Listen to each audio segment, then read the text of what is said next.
नमस्कार दोस्तों, आप सभी लोगों का एक बार फिर से स्वागत है मेरे चैनल व्रत संग्रह एंड फूड में। आज मेरी ये वीडियो पितृ अमावस्या के ऊपर है। अश्विन मास के कृष्ण पक्ष में पड़ने वाली अमावस्या तिथि को सर्वपितृ अमावस्या भी कहते हैं। इसे सर्वपितृ अमावस्या क्यों कहते हैं? क्योंकि दोस्तों, जो हमारे पूर्वज, मृत जो पूर्वज हैं, जिनकी हमें तिथि नहीं पता है, उन लोगों का भी श्राद्ध हम आज के दिन कर सकते हैं।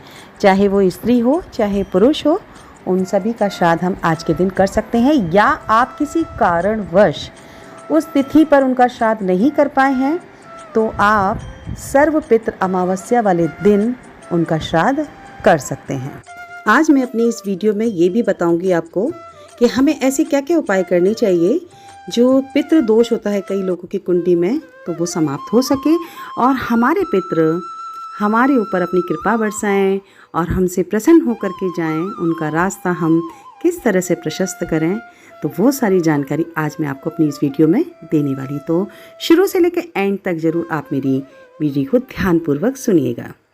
सबसे पहले मैं आपको ये बता दूं कि कई परिवारों में ये भ्रांति होती है कि घर का बड़ा व्यक्ति या छोटा बेटा ही श्राद्ध कर सकता है, या एक बेटा तो कर ही रहा है तो हम क्यों करें, बाकी के लोग ऐसा सोचने लगते हैं।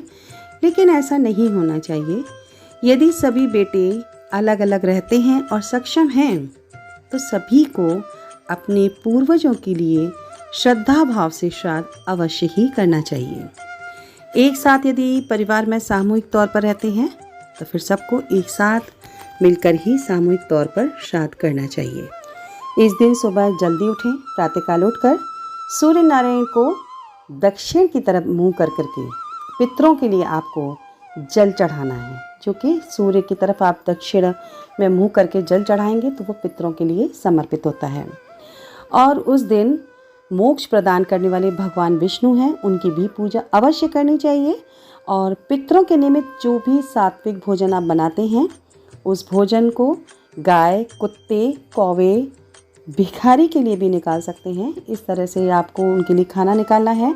उसके बाद ब्राह्मणों को भोजन कराना है, तर्पण करना है उनका, और ब्राह्मण को कोई वस्त्र दान दक्षिणा दे करके विदाई करते हैं। शाम के समय आपको क्या करना है कि सरसों के तेल का दीपक घर की दक्षिण दिशा और पीपल वृक्ष के नीचे जरूर जलाएं। एक खास बात यह है, यदि आपने पूरे श्राद्ध पक्ष में तर्पण नहीं किया है या कोई भी श्राद्ध नहीं किया है तो इस दिन सर्वपितृ अमावस्या के दिन आप तर्पण अवश्य ही कीजिए। और मैं एक बात आपको बताऊं, कई लोग क्या करते हैं कि पहले तर्पण कर देते हैं, उसके बाद पंडितों को खाना खिलाते हैं। देखिए, तर्पण का मतलब तो होता है कि पंडितों मतलब पानी पिलाना, पितरों को हम पानी पिलाते हैं। तो पानी कब पिलाया जाता है? खाना खिलाने के बाद ही खिलाया जाता है ना। तो जैसे कि खाना जो बना है, आप एक कंडे की अग्यारी करनी है। आपको कंडा जला करके छोटा सा, थोड़ा सा गाय के गोबर का हो या कोई भी हो, आप उसको जला कर जो भी आपने भोजन बनाया है वो सारा भोजन आपको 3 बार आपको थोड़ा थोड़ा तोड़ तोड़ के, जो भी खीर है, सब्जी है, इमरती है, दाल की कचौड़ी है, पूड़ी है, वो सारी चीज़ें आपको उस अग्यारी में देनी है। क्योंकि उस अग्यारी के माध्यम से ही जो अग्निदेव होते हैं, उनके थ्रू ही हमारे पूर्वजों को वो भोजन पहुंचता है। तो ये आपको ख़ास तौर पे ध्यान रखना है कि जो भी खाना आप बनाते हैं उस दिन आपको पूरा खाना उसके ऊपर थोड़ा थोड़ा रखना है अग्यारी के ऊपर। उसका जो धुआं होता है, खुशबू होती है, वही अग्निदेव पितरों तक खाने को पहुंचाते हैं, हमारे भोजन को। तो ये चीज़ एक तो बहुत अच्छे से ध्यान रखनी है। उसके बाद आपको क्या करना है कि सारा खाना उसमें से एक एक पूड़ी, एक एक कचौड़ी के ऊपर रख करके, जो भी खाना आपने बनाया वो सारी चीज़ें आप वस्तु उसके ऊपर रखेंगे। और चील को खिलाना है, कौवे को खिलाना है, कुत्ते को भी देना है, गाय को देना है। यदि कोई भिखारी आता है आपके यहाँ, उसको भी आपको देना है। उसके बाद ब्राह्मणों को आप भोजन कराइए। ब्राह्मण को भोजन कराने के बाद आप उनको विदा कर दीजिए। फिर उसके बाद किसी पंडित के माध्यम से आप तर्पण करिए। उसमें कुश जो होती है, कुशा को लेकर के तर्पण किया जाता है, कच्चा दूध तिल के माध्यम से। तो वो आप इस दिन ज़रूर करेंगे, जिससे कि पितरों को फिर हम पानी पिलाना जो कहलाता है वो कहलाता है। उसके बाद उस पानी को पीपल के पेड़ में आपको चढ़ा देना है। यदि आप अपने पूर्वजों का श्राद्ध उनकी तिथि पर कर चुके हैं तो भी इस पितृ अमावस्या के दिन आप ज़रूर से थोड़ा सा ही भले भोजन बनाइए। और यदि पंडित को बुलाकर आप खाना ब्राह्मण को बुलाकर नहीं खिला पाते हैं तो मंदिर में भिजवा दीजिए, गाय कौवे कुत्ते आदि को खिला दीजिए उसके बाद खाना। और ये आपको ज़रूर करना होता है क्योंकि इन 15 दिनों में पितृलोक से पितृ आते हैं इस पृथ्वी पर और वो अपने अपने घरों में ज़रूर जाते हैं। और वो जाते समय पितृ अमावस्या के दिन ज़रूर एक बार आते हैं और बहुत ही ललायत दृष्टि से देखते हैं कि हम उनका कितने अच्छे से स्वागत करते हैं। तो एक बार उनको आप ज़रूर आखिरी में जाते समय अवश्य भोजन कराइए। अब मैं आपको बताती हूँ कि उस दिन हमें क्या क्या उपाय करने चाहिए। तो आपको क्या करना है कि एक कटोरी में चावल लेना है, उसमें थोड़ा सा कपूर रख दीजिए ऊपर उसके, और दरवाजे के बाहर आपका जो मेन गेट है उससे आप बाहर निकल जाइए।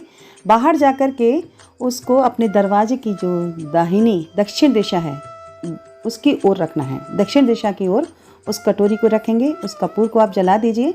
जलाने के बाद उस चावल को पूरी रात वहीं रख के छोड़ देंगे आप। छोड़ने के बाद सुबह उस चावल को लेकर के आपको पक्षियों को वो चावल पक्षियों को डाल देना है। तो अमावस्या की रात को ये उपाय आपको अवश्य ही करना है। एक दूसरा उपाय और बताती हूँ मैं कि ये उपाय आपको शनिवार के दिन करना है। यदि मान लीजिए आपके कुंडली में मार्केश हो, घर में बहुत ज़्यादा कोई बीमारी हो या गुरु भी नीच का हो, कुछ भी हो, मतलब आपके कुंडली में पितृ दोष हो, तो आप हर तरफ से परेशान हैं, आपका कोई काम नहीं बन रहा है, शादी ब्याह नहीं हो रहा है, जिस बच्चे का शादी होनी है घर में, तो एक आप छोटा सा ये उपाय ज़रूर करिएगा। शनिवार को सुबह नहा करके क्या करना है आपको, चावल उबला हुआ चावल हो उसको आप रख लेंगे, और तिल होते हैं काले तिल, उसको थोड़ा सा घी डाल करके बहुत हल्का सा गर्म करना है धीमी आंच पर, जलना नहीं चाहिए। और ज़्यादा तिल नहीं लेने हमें, मात्र 20-25 तिल लेने हैं। उसमें फिर क्या करेंगे, थोड़ा सा नमक डालेंगे, हल्दी पाउडर डालेंगे उस चावल में, और उसके बाद उसको मिक्स कर लें। ये पांचों चीज़ों को लेकर अपने पूर्वजों से आप प्रार्थना करें और उनसे कहें कि हे पितरों, यदि हमसे किसी भी प्रकार की गलती हो गई हो तो हमें आप माफ़ कीजिएगा। ऐसी भावना करते हुए अपने उस व्यक्ति के ऊपर जिसके ऊपर मार्केश लगी है उसके ऊपर से घुमाकर, या पूरे घर में परेशानी उस घर में से घुमा करके आप ले जाएं पीपल के पेड़ के नीचे। उस सामान को, पांचों चीज़ों को आपको रख करके आना है।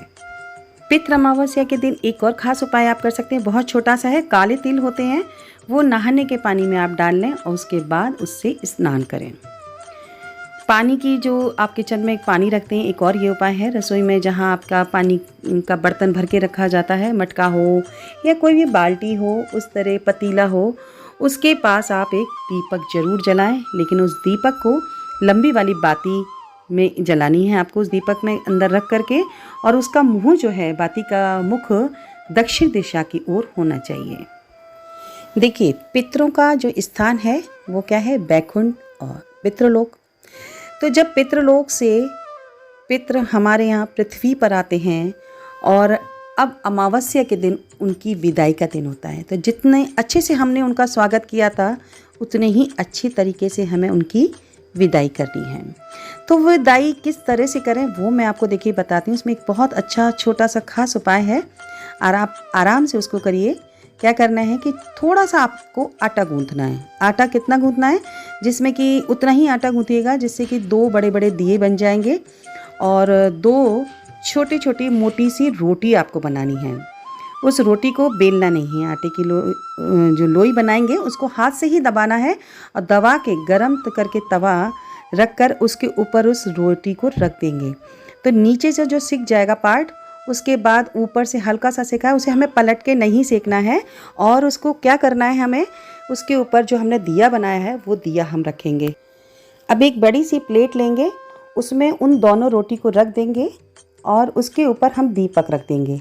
आटे का जो हमने दिया बनाया था वो दिया रखना है, और उसमें हम सरसों का तेल डालेंगे। तेल में जो बाती रखनी है हमें, वो ही मैंने बताया कि लंबी वाली बाती होती है वो रखनी है। उसके बाद हमें एक व्यक्ति पीछे आपके लोटा साफ पानी का, गंगा जल नहीं लेना है, साफ पानी लेना है बस। उसके बाद उस लोटे को एक व्यक्ति पकड़ेगा और उस प्लेट को आप आगे एक व्यक्ति पकड़ेगा और 2 लोगों को ये क्रिया करनी होगी। और क्या करना है कि जिस जगह से हमें शुरुआत करनी है घर में, उस जगह हमें वापस नहीं जाना है। तो आप ये देख लीजिएगा कि आपके घर में कहाँ से शुरुआत करनी है कि जो वापस नहीं जाना है उस जगह। तो एक प्लेट को लेकर के वो दीपक को जलाने के बाद हमें उस घर से, कमरे में से निकलना है। पीछे जो व्यक्ति है लोटा लिए है वो उस जल का छिड़काव करेगा। फिर दूसरे कमरे में, आपका जो ड्राइंग रूम हो वहाँ पर, किचन में, मतलब पूरे घर में आपको वो घुमानी है दीपक सहित और जल का छिड़काव करते जाएंगे। मन में आपको ये भावना रखनी है कि हे पितृदेव, आपका स्थान वैकुंठ है, पितृलोक है। आप वहाँ प्रसन्न मन से जाइए और अपने मन में इस भाव को रखते हुए पूरे घर में घुमाते हुए घर के मुख्य दरवाजे पर बाहर की तरफ आप आ जाएंगे। आने के बाद दोनों जो रोटी हैं, दोनों साइड, दरवाजे के दोनों साइड पे आपको एक एक रोटी और दीपक रख देना है और वहाँ पर थोड़ा थोड़ा आपको जल छिड़क देना है। अब क्या है कि मान लीजिए कुछ लोग सोसाइटी में रहते हैं तो आप सोसाइटी में भी कर सकते हैं। ये कोई ऐसा उपाय तो है नहीं। ये क्या तरीका है? ये तरीका है, जो हमारी ये क्रिया है वो ये है कि हम अपने पितरों को देवलोक यानी कि उनके पितृलोक में भेज रहे हैं। तो बहुत प्रसन्नता के साथ वो लोग जाएं, यहाँ से प्रसन्न और शांत मन से जाएं। इसके लिए हम ये प्रक्रिया कर रहे हैं। और रखने के बाद मन में वहाँ पर आपको यही भाव रखना है, यही बोलना है हाथ जोड़ करके दक्षिण दिशा की ओर मुख करके कि हे पितृलोक देव, आप लोग अपने लोक में वास करें, वहीं पर आप प्रसन्न और शांत मन से जाएं और हमारे घर में अपना आशीर्वाद बनाए रखिए। ये कह करके आपको क्या करना है कि पलट कर पीछे नहीं देखना है। क्योंकि पलट कर पीछे क्यों नहीं देखना है? क्योंकि क्या होगा, उससे पितृ लोग फिर मोह में फंस जाएंगे और वो फिर आपके पास आएंगे वापस। और जबकि पितृ लोगों की जो खुशी है, प्रसन्नता है, वो उनके पितृलोक में ही है। तो वापस आपको नहीं मुड़ना है। घर में आकर के आप थोड़ी देर बैठ जाइए और वहाँ पर आपको खुद ये फील होगा मन के अंदर कि बहुत आप एक कोई जिम्मेदारी का काम करके आए हैं और बहुत प्रसन्न चित्त आपका मन हो जाएगा। और हाँ, ये चीज़ आपको ज़रूर ध्यान रखनी है कि ये सारा उपाय आप शाम के समय करेंगे, संध्या काल में करना है, सुबह भी नहीं करना है, रात में भी नहीं करना है। अब आखिर में एक बात और मैं आपको खास बता दूं, जो कि हमारे समाज में इस तरह की बहुत ज़्यादा चर्चा होती है कि हम तो गया में श्राद्ध कर आए हैं, बद्रीनाथ जी में हम करके आए हैं, तो अब हम क्यों करें? ऐसा नहीं है। यदि पितरों को आपने उनका श्राद्ध गया में कर दिया है तो भी गया क्षेत्र जो है वो 6 कोस का स्थान है। वहाँ क्या होता है, गयासुर का शीर्ष माना गया है वो। वहाँ श्राद्ध होने से पितरों को बहुत संतुष्टि तो मिलती है, लेकिन वहीं पर ये प्रक्रिया समाप्त नहीं होती है। उसके पश्चात क्या आता है, बद्रिका धाम, जो कि साक्षात बोला जाता है कि ब्रह्मलोक है, उसको वैकुंठ ही बोला जाता है। वहाँ पर क्या होता है, अगर आप श्राद्ध करते हैं उसको कहते हैं हम ब्रह्म कपाली का श्राद्ध। तो आपने ये विधि कर दी और जो लोग बद्रिका धाम में श्राद्ध कर देते हैं तो उनको वापस आके गया में बिल्कुल भी नहीं करना चाहिए। क्योंकि हम क्या करते हैं, अपने पूर्वजों को उत्तरोत्तर ऊपर उठाते हैं, ना कि हमें उन्हें नीचे लाना है। गया क्या है, नीचे की तरफ हो जाता है और बद्रिका धाम ऊपर है। अच्छा, उसके बाद आप ये मत सोचिए कि हमें श्राद्ध नहीं करना है। उसके बाद भी आप श्राद्ध कीजिए, आपके पितृ जो हैं वो बहुत खुश होंगे। मेरे द्वारा जो अभी उपाय मैंने बताए हैं वो सभी यदि आप करते हैं तो किसी भी प्रकार का आपके परिवार में, आपकी कुंडली में पितृ दोष है तो वो आप करके देखिए, उपाय अवश्य ही ख़त्म हो जाएंगे। तो मेरी यही उम्मीद है आप लोगों से। मैं अपनी वीडियो यही समाप्त करती हूँ दोस्तों, और आप सबसे मैं विदा लेती हूँ। यदि मेरी वीडियो आप लोगों को अच्छी लगी हो तो प्लीज़ अभी तक यदि आपने सब्सक्राइब नहीं किया है तो सब्सक्राइब करें। लाइक तो बनता ही है, एक लाइक ज़रूर कीजिएगा, शेयर कीजिएगा। Thank you.